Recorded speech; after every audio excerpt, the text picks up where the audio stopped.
build it and they will come.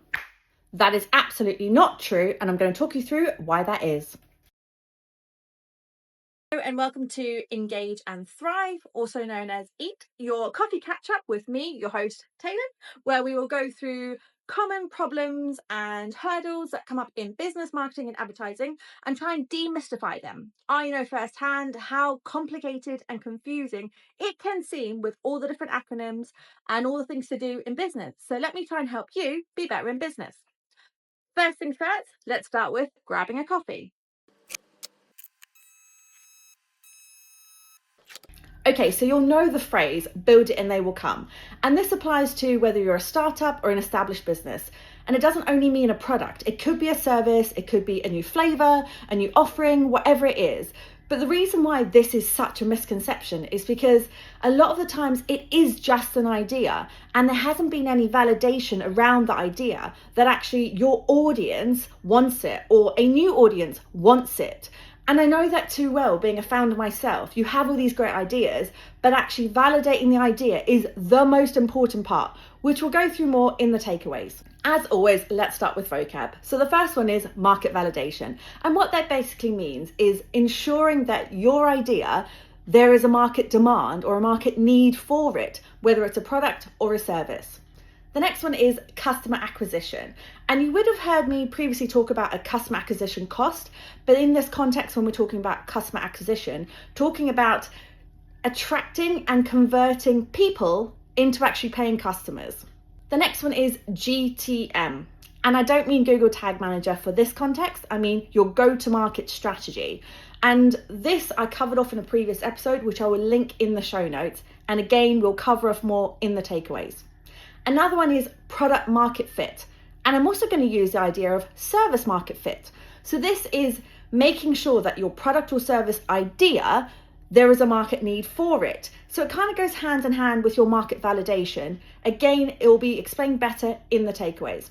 The next one is freemium model. So this is the idea that and this kind of works more if you have an app or a subscription or a paid for service rather than an in real life situation. You essentially have a product or service that you offer, so like Canva, where someone can use it for free. And the idea is that they use it, but they can't have all the features. So it leaves them wanting more, and therefore they would ideally upgrade and pay for a premium service. The next one is RYI, and this is register your interest. This is probably one of my favorite tactics, which I'll talk through further. And the idea with register your interest is actually essentially getting people interested in your product or service before it even goes to market. Register your interest. And the final one is beta testing. So this is used a lot in the terms of websites or apps, products and service development in that form, because people then can actually try your product or service before you launch it. Today we're going to go through 3 key takeaways. Number 1, understand your audience. So this I've said over and over again, and I will never get bored about. Understanding your audience is so important. This is when you would have had an established customer profile or an idea of who your target customer is. Again, I'll link in the show notes as I have an episode talking through how to actually create your ideal customer profile. But for this piece is where you take your idea and you think about who you're trying to target or who you're trying to solve the problem for. So you really have to think about the pains that person is going through. And I don't mean physical harm. I mean as in what is frustrating for them. And then work out how your product or service could actually solve that solution. So you may have an idea, but this is where you would evolve the idea to be more refined for that demographic you're trying to target.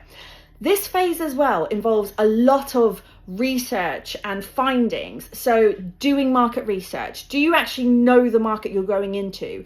If you already have an established audience, how could you utilize your established audience to actually get their feedback about what more they want? So you could be running focus groups, you could be sending out surveys, questionnaires, doing telephone interviews. I know that seems quite old school, but the idea is to gather as much information as possible in this phase to really understand how you can turn the idea into something that people want and that they want to pay for. Because at the end of the day, that's the aim of the game, right? Getting people to pay for your idea, for your product or service. And this is where product market fit or service market fit comes into it, because you basically come up with a sticky tape idea of your product or service and start the conversations to find out what people are thinking about it. So when you're doing your market research, firstly, your market research is more like your geographical and actually your target age, but then you may start throwing in some thoughts and ideas about your product to get some feedback, initial feedback. And this is where, honestly, I love focus groups, because focus groups, you give that opportunity to evolve with the conversations and really see what people are thinking about. For me, this is also an opportunity where I normally start having conversations with people that I think they are the ones that I want to really target that service at, and get their feedback, get their idea about pricing points, what other features they might want to be included, how they'd want to be notified, that kind of idea. Okay, number 2, strategy and planning. So again, I'm going to link in the show notes, as I covered off an episode talking about the differences between strategy and planning. But really, this is the exciting stage when you can start really bringing it to life. So you've got your idea of your product or service, you know you've got a product or service market fit, and now how are you going to bring it to life? How are you actually going to get people hearing about your product or service? How are you going to get people interested in your product or service? This is where you really want to think about, what does good look like? So how many people are you expecting to sign up to your product or service? How many people are you expecting to turn up to your launch? If you have an existing customer base, how many repeat customers do you want coming back? And really, you need to think about the date as well. So your product or service may have an impact from seasonality. For example, if it's Christmas coming up, is it a good idea to launch a new product or service around Christmas? Well, if you're a new brand, probably not, because it's going to be really hard to establish yourself in the noise of Christmas. Whereas if you have an existing product or service, launching a new one before Christmas may be a good thing, because people could do an upgrade, people could buy it for other people. And again, this all depends on if you're B2B or B2C, your geographical location. There's like so many variables. Another thing to think about when you're trying to do your planning is, do you want a massive launch, or do you want what is known as a soft launch? And what this basically means is you kind of go to market on the down low. So you really then kind of roll it out to a smaller group of people, and you get them testing it, giving you feedback, and then you kind of evolve into a bigger launch actually once you're kind of already established. But the idea of doing that is you would then have a lot of customer feedback and reviews and user testing already done before your big launch. So you already have that like build up, you already have that established core group, and they can then help you with your bigger launch. Another thing to think about is actually your messaging and channels. So how are you going to blast that interest to get people excited about your new product or service? So again, this depends if you're a new business or if you have an existing customer base. But do you have an email database that you can send an email to? Do you have refer a friend that you can ask people to refer other people on? This is where you may think about your registry interest, so your RYI that I mentioned in the vocab. So the idea is, if you threw in a registry interest as part of your build up for your launch, you can actually start gauging interest before you launch.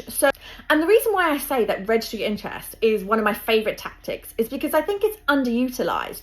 So by having a registry interest, you can build up a whole campaign before you even have your established product. And you could be doing that months in advance. I've definitely used the example before of Monzo, because that's the one that will be in textbooks, in university degrees, when people are talking about marketing, because they were really, really good at building up interest when they were still in beta phase. So the idea by having registry interest is you may just have a landing page, and you may have someone from your company talking about what your product or service is, and then you get people to sign up with their email address to be notified about next phases of updates, or the launch, or early access, or whatever it is. But the idea is that you can build so much great buzz, right? Just by people literally registering their interest for your product or service. And the final one, number 3, is engagement and connection. So you've got your product market fit or your service market fit, you've got your plan of how you're going to go to market, whether it's your soft launch or your large launch, your big launch, whatever you want to call it. But now this is the part where it really is coming to life. And this is the part where it's so important to make sure that you are constantly engaging. So again, you may want to run another focus group as you're launching and you're getting people using your product or service and getting their feedback. Firstly, you want feedback, because feedback is always good, because people may say something and you haven't even realized whether it's, oh, actually, I didn't realize your product could do that because you didn't list it on your website, or it'll be great if it did this, or it'll be nice if you actually opened an hour earlier because on my way home, I want to drop in on when I get off the train. Just customer feedback is so important, and don't be scared of it. This is also a lovely opportunity to get customer reviews, because especially if they're early access users or they're coming to your restaurant or your bar and they're one of the first few people, it's that feeling of being the first, right? The early adopters. And this, again, by having your customer reviews is great social currency, because you can then use your customer reviews as part of your marketing for your bigger launch or as part of your post-launch. This is also an opportunity where a lot of people use swag. So the idea of branded clothing or badges or giving out water bottles or key rings or whatever, because you're really trying to create that buzz as much as possible to get your message out there. If you don't have that buzz, so if we go back to the misconception of build it and they will come, if you built it but you have no interest around it, you have no market, how are people going to know it exists? So this is the part where you're really engaging so hard with everyone and really understanding how you can refine more. So whether it's refining your audience, whether it's refining your messaging, whether it's refining your product, your service, like I said, your hours, whatever it is, this is so important. So just one thing to take away, I suppose, as a recap is if you are trying to do a new product or service, whether you are a startup or an established business, just remember, it needs to solve a problem for people, or it needs to give them a reason to drive adoption. So change what they're using right now. You need to create that impact of change. You need to give them a reason to rather pick your product or service. Thank you for joining me for another episode of Engage and Thrive with your host, Taelon, and see you next week.